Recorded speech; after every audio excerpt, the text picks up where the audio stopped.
Start. Nishank हो निर्भय हो मनारे, प्रचंड स्वामी पडपाठीशी रे. नित्य आहे रे मना, अतर्क्य अवधूत हे स्मरण गामी.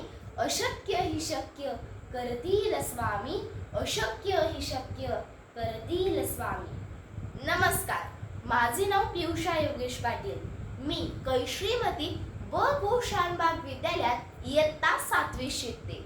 आज मी तुम्हाला गुरूंवरील दृढ विश्वास याबद्दल कथा सांगणार आहे. मित्रांनो, आपल्या सर्वांनाच परिचित आहे की श्री स्वामी समर्थ महाराज काही काळ मंगळवेढा या गावात वास्तव्यासाठी होते. त्यावेळी त्यांचा एक निस्सीम भक्त बसप्पा तेली तेथे राहत असे. बसप्पाची आर्थिक परिस्थिती ही फारशी बरी नव्हती, परंतु तरी देखील त्याचा स्वामींवर दृढ विश्वास होता. दिवसभरातील काहीसा वेळ हा बसप्पा स्वामी सेवेत अर्पित असे. त्याचे काम धंदे झाल्यावर तो स्वामी सेवा करायचा. असं करता करता दिवस जाऊ लागले आणि बसप्पा तेलीचा स्वामी प्रतीचा विश्वास अधिकाधिक दृढ होत गेला. एकदा असंच ज्यावेळी बसप्पा स्वामींची सेवा करत होता, त्यावेळी स्वामींनी त्याला प्रश्न केला, बसप्पा, तुझी आर्थिक परिस्थिती बरी नाही, तरी तू का आमची सेवा करतो? त्यावेळी बसप्पा तेली म्हणाला, स्वामी, तुम्ही माझे गुरु आहात आणि माझा तुमच्यावर दृढ विश्वास आहे, म्हणून आता तुम्ही जरी सांगितलं तरी मी काही तुमची सेवा सोडणार नाही. त्यावेळी स्वामींच्या मनात विचार आला की आपण बसप्पाची परीक्षा घ्यावी आणि स्वामींनी जंगलाची वाट धरली. बसप्पा सुद्धा स्वामींच्या मागे मागे जाऊ लागला आणि तो कधी घनदाट अरण्यात पोहोचला हे त्यालाच कळलं नाही. अचानक तो भानावर आला आणि बघतो तर काय, सगळीकडे सर्पच सर्प. आता मात्र बसप्पा थोडा घाबरला.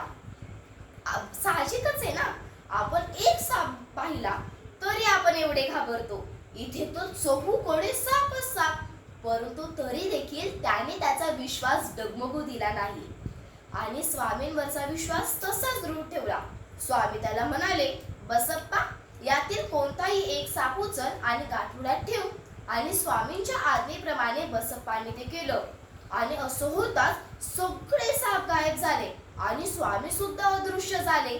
हे बघून बसप्पा तेली गोंधळात पडला आणि त्याने सरळ घराचा रस्ता गाठला. घरी जाऊन त्याची बायको त्याला ओरडली, कारण आज दिवसभरात त्याने कोणताच कामधंदा केला नव्हता. त्यावेळी बसप्पाने त्याच्यासोबत घडलेला सगळा प्रसंग त्याच्या बायकोला सांगितला. त्यावेळी तिचा पारा तर आणखीच चढला. परंतु मग बसप्पाने त्याचं गाठोडं उघडलं आणि पाहतो तर काय, त्यातील सजीव साप हा सुवर्ण सापात परिवर्तित झाला होता.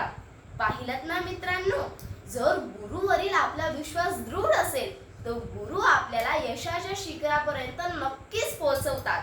म्हणूनच आपल्याला आपल्या गुरूंवरचा विश्वास हा नेहमी दृढ ठेवायला हवा, पण त्याबरोबर कर्माची जोड हवी बरं का. धन्यवाद.